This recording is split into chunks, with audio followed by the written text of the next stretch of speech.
नमस्कार, स्वदेश न्यूज में आपका स्वागत है। मैं हूं आपके साथ ईसा अहमद। धान का कटोरा कहे जाने वाले छत्तीसगढ़ में धान पर सियासत आम हो चुकी है। इन दिनों भी छत्तीसगढ़ की सियासत में वही चल रहा है। धान खरीदी को लेकर सियासत जोरों पर है। लगातार एक के बाद एक धान खरीदी केंद्रों पर गड़बड़ियों के मामले सामने आ रहे हैं। कवर्धा के बाद अब महासमुंद जिले में भी करोड़ों रुपए के धान की शॉर्टेज का मामला सामने आया। अधिकारियों का दावा है कि धान को चूहे, दीमक और चिड़ियाएं खा गईं, जबकि विपक्ष से सीधा सीधा घोटाला करार दे रहा है। भारतीय जनता पार्टी सांसद बृजमोहन अग्रवाल के एक बयान के बाद सियासत और भी ज्यादा तेज हो गई। धान पर क्यों मचा है सियासी संग्राम, इसी पर हम चर्चा करेंगे, लेकिन उससे पहले देखते हैं खास रिपोर्ट।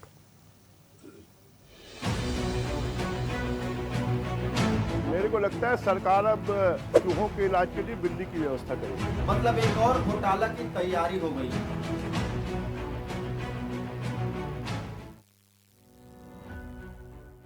छत्तीसगढ़ में धान खरीदी एक बार फिर सवालों के घेरे में है। कवर्धा के बाद अब महासमुंद जिले के बागबाहरा धान संग्रहण केंद्र में करोड़ों रुपए के धान का शॉर्टेज सामने आया। संग्रहण केंद्र में रखे पिछले साल के धान के स्टॉक की जांच में करीब 18,433 कुंटल धान कम पाया गया, जिसकी कीमत लगभग 5,71,00,000 रुपए आंकी गई है। धान में शॉर्टेज को लेकर केंद्र प्रभारी दीपेश कुमार पांडे को कारण बताओ नोटिस जारी किया गया, लेकिन इसके साथ ही इस मुद्दे पर सियासत भी शुरू हो गई है। इससे पहले कबीरधाम के 2 संग्रहण केंद्रों में 26,000 कुंटल धान की कमी पाई गई थी, जिसका ठीकरा चूहों और कीटों पर छोड़ दिया गया था। अब भारतीय जनता पार्टी के सांसद बृजमोहन अग्रवाल ने इसके लिए चूहों को जिम्मेदार ठहरा दिया। उन्होंने कहा कि चूहों की वजह से नुकसान हुआ, सरकार चूहों को पकड़ने के लिए बिल्ली की व्यवस्था करेगी। मेरे को लगता है सरकार अब चूहों के इलाज के लिए बिल्ली की व्यवस्था करेगी। भारतीय जनता पार्टी सांसद के इस बयान पर कांग्रेस तंज कस रही है। कांग्रेस का कहना है कि धान के बाद अब सरकार चूहे पकड़ने के लिए बिल्ली पालने की योजना में भी घोटाला कर सकती है। भाजपा सांसद बृजमोहन अग्रवाल जी कह रहे हैं कि चूहों को पकड़ने के लिए वो बिल्ली पालने की योजना लाएंगे। मतलब एक और घोटाला की तैयारी हो गई है। पहले करोड़ों रुपए का धान घोटाला किया गया और चूहों को बदनाम किया गया। अब चूहों को पकड़ने के लिए बिल्ली पालने की योजना लाएंगे और उस योजना के माध्यम से करोड़ों रुपए का फिर घोटाला करेंगे। सत्ता पक्ष से जुड़े लोग करोड़ों की धान गायब होने की वजह चूहों को बता रहे हैं, लेकिन बड़ा सवाल यही है कि अगर हर बार चूहे ही करोड़ों का धान खा जाते हैं तो जिम्मेदार अधिकारी क्या कर रहे हैं। धान शॉर्टेज ने सरकार की धान खरीदी व्यवस्था पर गंभीर सवाल खड़े कर दिए हैं। अब देखना होगा कि जांच में चूहे दोषी ठहराए जाते हैं या फिर किसी बड़े घोटाले से पर्दा उठता है। ब्यूरो रिपोर्ट, स्वदेश न्यूज। मेरे को लगता है सरकार अब चूहों के इलाज के लिए बिल्ली की व्यवस्था करेगी। मतलब एक और घोटाला की तैयारी हो गई है। तो सुना आपने किस प्रकार धान को लेकर सियासत लगातार जारी है। वो धान जो किसान की जीवन रेखा है, किसान के लिए सबसे ज़्यादा ज़रूरी है, उसके साथ इस प्रकार की लापरवाही कहीं ना कहीं कई सारे सवाल खड़े करती है। खास चर्चा करेंगे, हमारे साथ खास मेहमान जुड़ेंगे। प्रवीण साहू जी, भारतीय जनता पार्टी प्रवक्ता, हमारे साथ जुड़ गए हैं। रवि ग्वालानी जी, प्रवक्ता, कांग्रेस पार्टी से हमारे साथ जुड़ गए हैं। आप दोनों ही अतिथियों का बहुत बहुत स्वागत है स्वदेश न्यूज़ में। सबसे पहले प्रवीण जी, आपके पास आना चाहूँगा। जिस धान को लेकर लगातार सियासत जारी है, वो अन्नदाता की मेहनत से तैयार किया गया धान है, और इस धान को लेकर जब लापरवाही बरती जा रही है, खरीदी केंद्रों पर अव्यवस्था है, जिम्मेदार कौन है? देखिए, सबसे पहले भारत माता की जय कहूंगा। आप सभी को नमस्कार और पूरे देशवासियों को मकर संक्रांति की हार्दिक बधाई और शुभकामनाएं। और इस पावन पर्व पर मैं सभी किसानों को भी नमन करता हूं जो हमारे अन्नदाता हैं। रही बात, देखिए, जिस विषय पर आज हम डिबेट कर रहे हैं, निश्चित रूप से जहां जहां पर भी अव्यवस्था पाई जा रही है वो कतई स्वीकार्य नहीं है। जिस प्रकार से जो अधिकारी बयान दे रहे हैं कि भाई चूहे जो धान खा गए, ये निश्चित रूप से स्वीकार्य नहीं है। और आदरणीय विश्वदेव जी की सरकार है और आपकी महत्वपूर्ण गंभीर चैनल पर ये जिम्मेदारी के साथ मैं कहना चाहूंगा कि जितने भी लापरवाही पूर्व के अधिकारी बयान दे रहे हैं, जो कहने भ्रष्टाचार में लिप्त है, उनके खिलाफ कड़ी से कड़ी कार्रवाई की जाएगी। देखिए, लेकिन महत्वपूर्ण विषय कि आगे तक हम पहुंचे कैसे। सरकार की स्वयं तत्परता के माध्यम से अगर हम देखेंगे तो हमने एआई का यूज किया, जिसके माध्यम से हमने देखा कि भाई अगर ऑन एन एवरेज 1% का शॉर्टेज जो है धान में चलता है, क्योंकि धान में नमी रहती है, सूखने के बाद लगभग 1% का शॉर्टेज होता है। तो सरकार ने स्वयं संज्ञान लिया कि कहाँ पर किस किस धान केंद्र पर ये कमी है। तो निश्चित रूप से कहीं ना कहीं सरकार की मंशा दिखाती है कि सरकार तत्पर है कि किसी भी क्षेत्र में भ्रष्टाचार ना हो। इसलिए सरकार के तत्परता के चलते कहीं ना कहीं भ्रष्टाचार उजागर हुआ है। और महत्वपूर्ण बात मैं फिर से कह रहा हूं कि जो भी जिम्मेदार अधिकारी यहाँ पर होंगे उनके खिलाफ कड़े से कड़ी कार्रवाई होगी। जी बिल्कुल। रवि जी, सुना आपने किस प्रकार जीरो टॉलरेंस नीति के तहत लगातार सरकार कार्य कर रही है। सभी तकनीकों का इस्तेमाल किया जा रहा है, एआई के माध्यम से निरीक्षण किया जा रहा है, नज़र रखी जा रही है। लेकिन तब भी ये पहला मामला नहीं है। इससे पहले भी धान खरीदी केंद्रों में इस प्रकार के मामले सामने आए थे और एक बार फिर वही मामला क्या दिखाता है? देखिए, भारतीय जनता पार्टी जो है वो पूरी तरीके से एक्सपोज हो गई है। अभी हमारे बीजेपी के प्रवक्ता भाई कह रहे थे कि इनकी सरकार की सजगता है, कारण बताओ नोटिस जारी कर रहे हैं, देख रहे हैं। पहले घोटाला या गड़बड़ी करें इनके अधिकारी, बाद में इन्हीं के अधिकारी एक नोटिस जारी कर दें और बाद में भारतीय जनता पार्टी ये बोले कि देखिए हमने तो नोटिस जारी कर दिया। भाई, घोटाला या गड़बड़ी ये तो आप ही के राज्य में हो रही है, आप ही की सरकार के समय में हो रही है, और एक जगह नहीं दो जगह हो रही है। दोनों को मिला लें, कवर्धा और जो बाग बहरा में हुआ है, तो टोटल करोगे तो 20 करोड़ से ऊपर का क्रॉस हो रहा है। एक जगह लगभग 26,000 क्विंटल की गड़बड़ियां सामने आ रही है, दूसरी जगह 18,000 से ज्यादा की क्विंटल की गड़बड़ियां सामने आ रही है। भारतीय जनता पार्टी हमारे किसानों के साथ धोखा क्यों कर रही है? हमारे प्रदेश में वित्तीय प्रबंधन को ये बार बार कहते हैं कि हमको पैसा नहीं मिल रहा है, कभी जमीन के रेट बढ़ा देते हैं, कभी दूसरी चीजों को चेंज कर देते हैं, कभी टैक्स बढ़ा देते हैं, लेकिन इधर धान आ रहा है उसका मैनेजमेंट पूरी तरीके से फेल है। आखिर ये लॉस हमारे प्रदेश की जनता क्यों वहन करेगी? भारतीय जनता पार्टी के हमारे जो मंत्री हैं, जो बाकी बड़े इनके नेता हैं, उनको स्टेटमेंट जारी करना चाहिए कि ये सारा लॉस जो है उन अधिकारियों से या जिनके मामले में नाम पाए जाएंगे उनसे वसूला जाएगा। जनता इसका वहन क्यों करे? बड़ी बड़ी बात करते थे कांग्रेस के ऊपर, न जाने कितने प्रकार के तथाकथित घोटालों की बात करते थे, वो तो कोई साबित नहीं हुए, लेकिन इनकी चीजें एक्सपोज होनी शुरू हो गई है। धान हमारे प्रदेश का सबसे केंद्र बिंदु है कि धान से ही लेकर के सारी चीजें होती है, क्योंकि कृषि प्रधान देश है।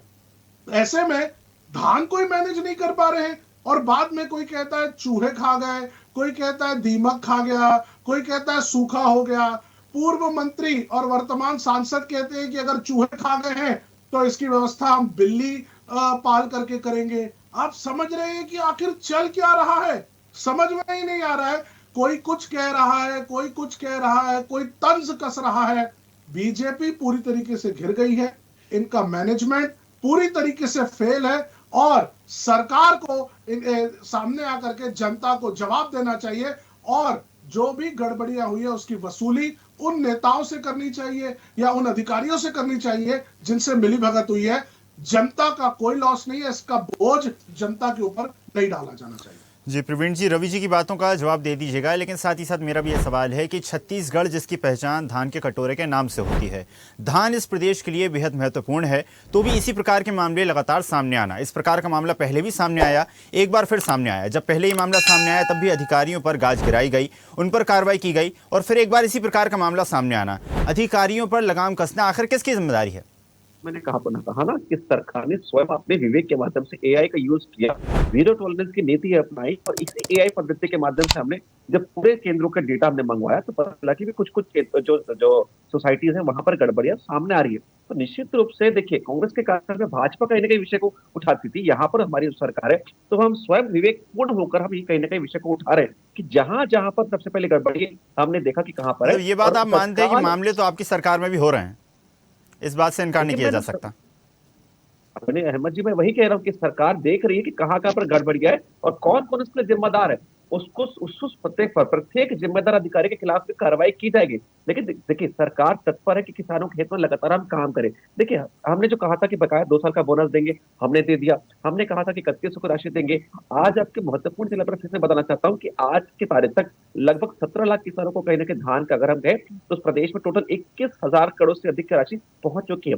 इनकी तरह नहीं जो झूठे वादे करते थे कि बकाया 2 साल का बोनस देंगे हम, और जो कहते थे कि जो 2500 की राशि 4 किस्तों में देंगे और चौथा किस्त देते नहीं थे। बारदाने की समस्या होती थी इनके कार्यकाल में। हमारे कार्यकाल में ऐसी कोई समस्या नहीं है। आज अगर हम बात करें तो टोकन तुम्हारा हाथ इस ऐप के माध्यम से अगर रखें तो घर बैठे टोकन पाने की व्यवस्था है।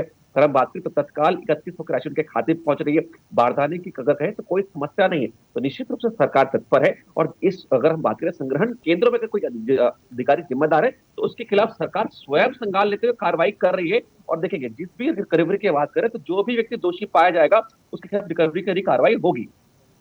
जी रवि जी, उनकी बातों का जवाब दे दीजिएगा और साथ ही साथ इस बात का भी जवाब दीजिएगा कि भारतीय जनता पार्टी का ये कहना है कि उनकी सरकार जीरो टॉलरेंस नीति के तहत कार्य करती है और इसलिए स्वतः संज्ञान लेके स्वतः उस पर कार्रवाई की जा रही है। देखिए, भारतीय जनता पार्टी में ना दो चीजें होती है। एक, इनके प्रवक्ता, इनके नेता सामने आकर के कहते कुछ है और पीछे जो होता रहता है ना उसके बारे में इनको पता ही नहीं रहता है, वहां कुछ अलग ही चीज चल रही है। आप मुझे बताइए, ये कह रहे हैं कि इन्होंने जांच कराई। अरे भैया, जाके चेक कर लो, ऑडिट आज नहीं शुरू से चली आ रही है। ऑडिट शुरू से होती रहती है कि फिजिकल वेरिफिकेशन ऑडिट पहले से चली आ रही है। जब रमन सिंह जी की सरकार थी तब भी फिजिकल ऑडिट होता था, जब भूपेश बघेल जी की सरकार थी तब भी फिजिकल ऑडिट होता था, और अभी के समय में भी फिजिकल ऑडिट हो रही है। ये तो आपके कार्यकाल के समय में फिजिकल ऑडिट जब कराई गई तो डिफरेंस पाया गया। अब जब डिफरेंस पाया गया है तो आपके अधिकारी जो है वो उसमें नोटिस दे रहे हैं और अब आप कहते हो जीरो टॉलरेंस। क्या कहना चाह रहे हो? क्या ऑडिट पहले नहीं होती थी? क्या रमन सिंह जी के कार्यकाल में जब 15 वर्ष बीजेपी का कार्यकाल था, क्या तब ऑडिट नहीं होती थी? तब आप फिजिकल वेरिफिकेशन नहीं कराते थे? तब जीरो टॉलरेंस नहीं था? मेरा यही कहना है इसमें अहमद जी कि भारतीय जनता पार्टी पूरी तरीके से, वर्तमान सरकार फेल हो गई है। एक तरफ ये बड़ी बड़ी बातें करते रहते हैं और दूसरी तरफ अगर आप जा करके देखेंगे तो सब डब्बा गोल है। न लॉ एंड ऑर्डर इनसे संभल रहा है, न प्रदेश का वित्तीय मैनेजमेंट इनसे संभल रहा है, न हमारे धान की खरीदी इन लोगों से मैनेज हो पा रही है, न राइस मिलरों को पैसा दे पा रहे हैं। सिर्फ बातें। आप इनसे पूछ लीजिए कौन सी योजना है, क्या है। जितने भी पेपर में योजनाएं बनाई गई है उसके बारे में बातें करते रहेंगे, हमने ये कर दिया वो कर दिया, लेकिन ग्राउंड रियलिटी आप जाकर के देखेंगे तो ऐसा है ही नहीं। आखिर जवाब दीजिए ना कि इतना धान कवर्धा में 26,000 करोड़ 26,000 क्विंटल और बागबहरा में 18,000 से ज्यादा का क्विंटल का धान कहां गया? कौन सच बोल रहा है? एक तरफ कुछ अधिकारी कहते हैं सूख गया धान इसलिए कमी हो गई है, दूसरी तरफ कुछ अधिकारी कह रहे हैं कि चूहे खा गए, जो दीमक निकल गया। अरे आप सोच रहे हो अगर चूहे खा गए, दीमक निकल गया तो आप लोगों के वहां पे इन सब चीजों को निपटने की व्यवस्था क्यों नहीं थी? आप लोगों ने पहले से ही इस चीज का पहले सुनिश्चित क्यों नहीं किया था कि वहां पर चूहे ना आए? आप लोगों ने वहां पेस्ट कंट्रोल क्यों नहीं किया था? बहुत सारी बातें निकल करके आएंगी। इनको ये कहना चाहिए कि मैं आपके चैनल के माध्यम से, अहमद जी, बीजेपी के प्रवक्ता मेरे भाई प्रवीण बैठे हुए हैं, इनको ये स्टेटमेंट देना चाहिए कि ये पूरी वसूली उन अधिकारियों से की जाएगी, उन नेताओं से की जाएगी जिनकी सत्यता पाई गई है। जनता पर इसका बोझ नहीं डाला जाना चाहिए कि एक तरफ सरकार जो है इनका भुगतान कर देगी और बाद में जनता को बोलेगी कि लॉस हो गया। अल्टीमेटली जनता का नुकसान होता है, ये काम नहीं होना चाहिए। कांग्रेस इस नीति को एक्सेप्ट नहीं करेगी। प्रवीण जी, मामला बेहद संवेदनशील है। मैं समझता हूं सरकार को इस पूरे मामले पर आमूलचूल परिवर्तन करने की जरूरत है और जिस प्रकार से रवि जी ने कहा, एक मजबूत ढांचा होना बेहद जरूरी है। निश्चित रूप से देखिए, और मुझे लगता है कि रवि जी मेरे बातों को ध्यान से सुने नहीं। मैंने पहले ही कह दिया कि भाई देखिए, अगर हम बात करें तो निश्चित रूप से जितनी भी रिकवरी होगी जिम्मेदार अधिकारियों से की जाएगी। जो भी कहीं ना कहीं विवेचना के बाद, जांच प्रतिवेदन के बाद जो जो अधिकारी इसमें जिम्मेदार पाया जाएगा उसके खिलाफ कड़ी से कड़ी प्रशासनिक कार्रवाई की जाएगी और रिकवरी भी की जाएगी। आपके महत्वपूर्ण चैनल के माध्यम से कह रहा हूँ, और महत्वपूर्ण बात मैं फिर से कह रहा हूँ और दोबारा कहूंगा, पूरे जिम्मेदारी के साथ कहूंगा कि चूहे के द्वारा इतने क्विंटल धान खाने की बात अस्वीकार्य है। निश्चित रूप से खुले तौर पर कह रहा हूं कि कहीं ना कहीं भ्रष्टाचार की बात है, लेकिन विष्णुदेव जी की सरकार है तो जनता आश्वस्त रहे, जनता पर ये बोझ पड़ेगा नहीं। और जो अधिकारी ये बयान दे रहे हैं, निश्चित रूप से ऐसे अधिकारी के खिलाफ कार्रवाई की जाएगी। और देखिए आदरणीय अहमद जी, मैंने पहले ही कहा कि जो सूखे की बात की थी, धान में जब खरीदते तो थोड़ा नमी रहती है, तो लगभग 1 से 1.5% के आसपास अगर हम करें, खरीदने के बाद उसमें सूखापन आता है। जो टॉलरेबल लेवल है वो 1 to 1.5% है। और जो अधिकारी इसका बहाना कर रहे हैं, निश्चित रूप से उसके खिलाफ कड़े से कड़ी कार्रवाई की जाएगी। आपकी अपने पर फिर से कह रहा हूं, लेकिन देखिए जनता यही भी जानती है कि जनता ये जान रही है कि भाजपा की सरकार है, ये यही जनता है जिन्होंने जो प्राप्त की थी। अगर बात करें तो कांग्रेस की तरफ आश्वासन मिला था कि 3200 रुपए में धान खरीदा जाएगा, फिर भी जनता ने हमारे 3100 के दावे को स्वीकार किया, क्योंकि उनको मालूम है कि भाजपा कहीं ना कहीं किसान हितैषी है। ये बात कर रहे थे अपने कार्यकाल के। मैं इनसे पूछना चाहता हूँ कि आपके कार्यकाल में तो 15 क्विंटल प्रति एकड़ की खरीदारी होती। आज अगर हम बात करें धरातल की यथार्थ राजनीति की हम बात करें तो किसानों को 21 क्विंटल प्रति एकड़ की खरीदारी हो रही है। कहीं भी किसान के रकबे या गिरदावरी की कटौती नहीं हो रही है। जो पहले पिछले कांग्रेस के 5 साल के कार्यकाल की हम बात करें तो लगातार शिकायतें होती थी कि भाई जो रकबा है उसमें कमी हो रही है, गिरदावरी में कटौती हो रही है, बारदाना नहीं मिल रहा है, लगातार जो है कहीं ना कहीं व्यवस्था थी। आज ऐसी कोई व्यवस्था जो अव्यवस्था देखने को नहीं मिल रही है। लगातार सरकार स्वयं तत्पर होकर अच्छी कार्रवाई कर रही है और बहुत ही सदैव विनम्रता पूर्वक मैं स्वीकार कर रहा हूं कि जहां अधिकारी की गलती है निश्चित रूप से उनके खिलाफ कड़ी से कड़ी कार्रवाई करेंगे। किसी भी अपराध को हम जो है बख्शेंगे नहीं। जी बिल्कुल रवि जी, जिस प्रकार प्रवीण जी ने कई सारे मुद्दों पर अपनी प्रतिक्रिया दी और साथ ही साथ अगर बात की जाए तो भारतीय जनता पार्टी के वरिष्ठ नेता सांसद बृजमोहन अग्रवाल जी का भी जो बयान सामने आया, उन्होंने जिस लहजे में ये बात कही कि कहीं ना कहीं जो धान चूहे खा रहे हैं उनके लिए सरकार बिल्लियों की व्यवस्था करेगी। किस प्रकार की ये बिल्लियां होंगी, क्या कुछ व्यवस्थाएं करने की तैयारी है? देखिए, ये तो मतलब मैं इस बयान के क्या ही मायने निकालूं। इतने वरिष्ठ व्यक्ति हैं बृजमोहन अग्रवाल जी, 8 बार विधायक रहे हैं, अभी सांसद है, 6-6 लाख वोट से ज्यादा वोटों से जीते हैं। उनका एक लंबा राजनीतिक अनुभव रहा है। मतलब लिटरली अगर मैं बात करूं तो एज अ पर्सन हर व्यक्ति उनकी रिस्पेक्ट करता है। ऐसा व्यक्ति अगर ये बात कह रहा है तो आप मुझे ये बताइए, ये तंज सरकार के प्रति है कि नहीं है? वो खुद इस बात को हंस रहे हैं और हंसते हुए एक तंज कसते हुए कह रहे हैं कि अगर चूहे खा गए हैं तो उसकी व्यवस्था के लिए हम जो है बिल्लियों की व्यवस्था कर लेंगे।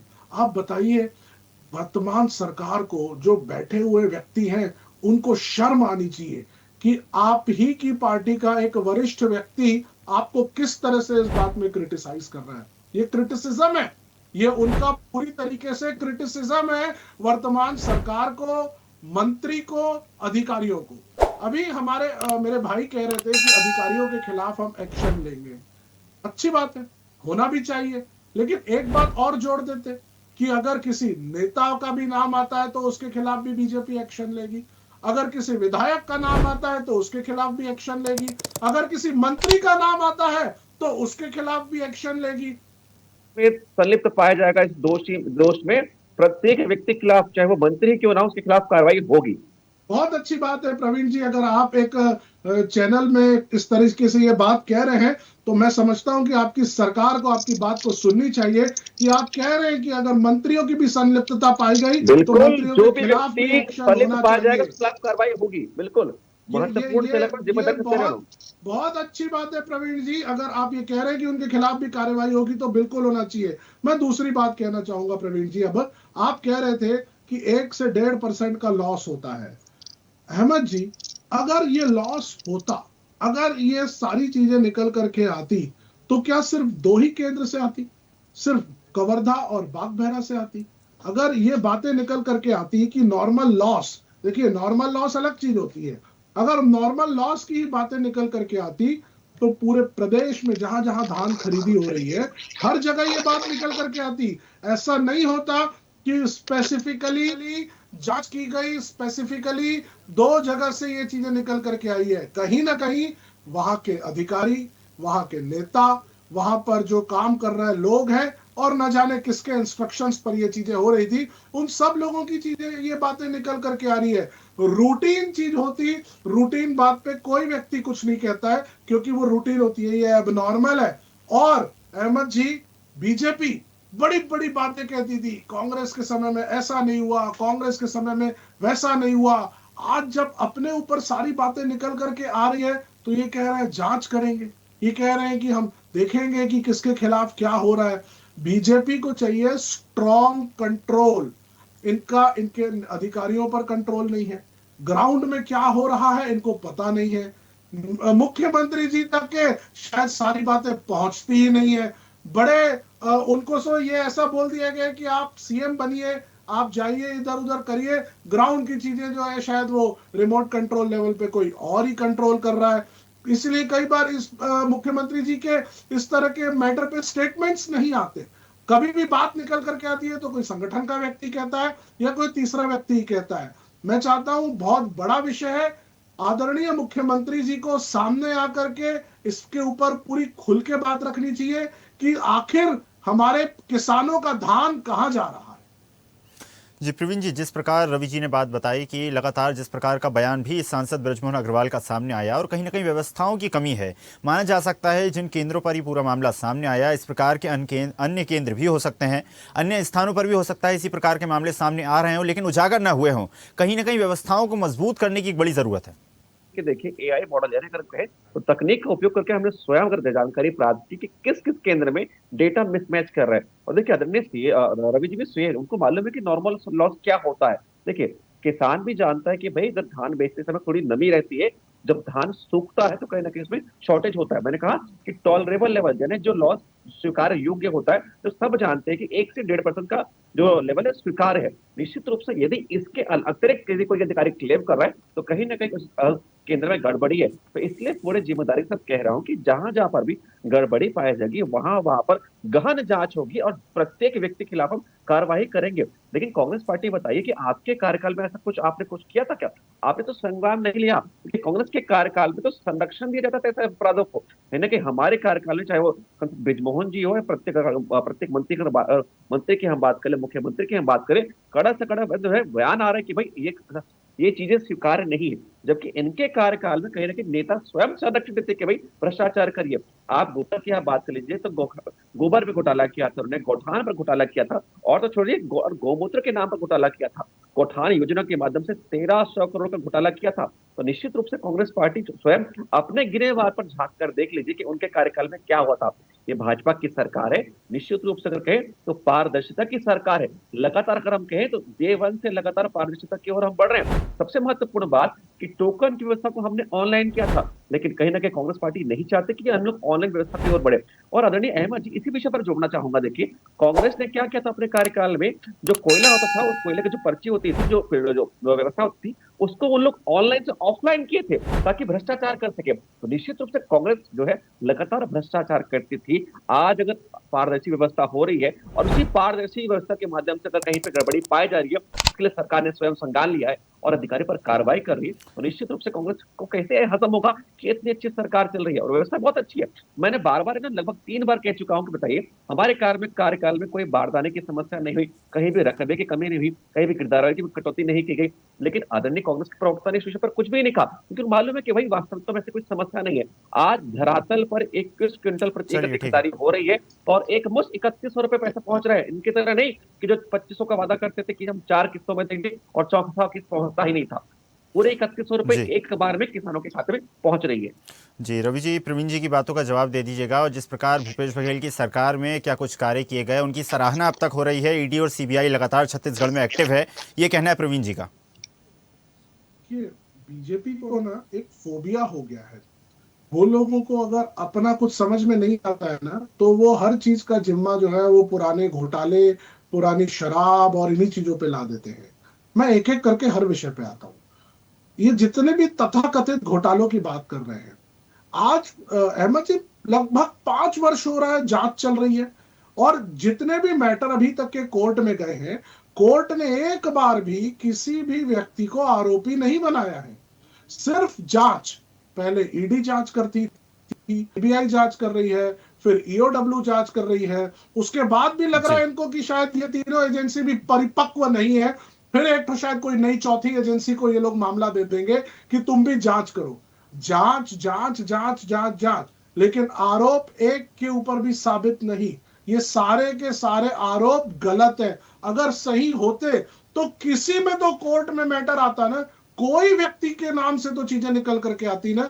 जितने भी मामले कोर्ट पर जा रहे हैं, वो चाहे हाई कोर्ट पर जाए, सुप्रीम कोर्ट पर जाए, तो हर बार यही कहा जा रहा है कि अभी तक के जांच चल रही है, जांच चल रही है। अरे भाई, आपके अधिकारी परिपक्व नहीं है या आपकी टीम परिपक्व नहीं है? 5 साल से जांच ही किए जा रहे हो, सिर्फ कागज में बनाए जा रहे हो। इसका मतलब साफ है, क्योंकि कोई ऐसा इनको प्रूफ ही नहीं मिल रहा है जो ये बोल सके कि हाँ ये जांच, ये घोटाला हुआ है। तो क्योंकि कोई घोटाला हुआ ही नहीं है, इसीलिए जब जब मैटर कोर्ट में जा रहा है तो एजेंसियां सिर्फ एक ही बात कह रही है कि जांच चल रही है, जांच चल रही है, जांच चल रही है। पहली बात।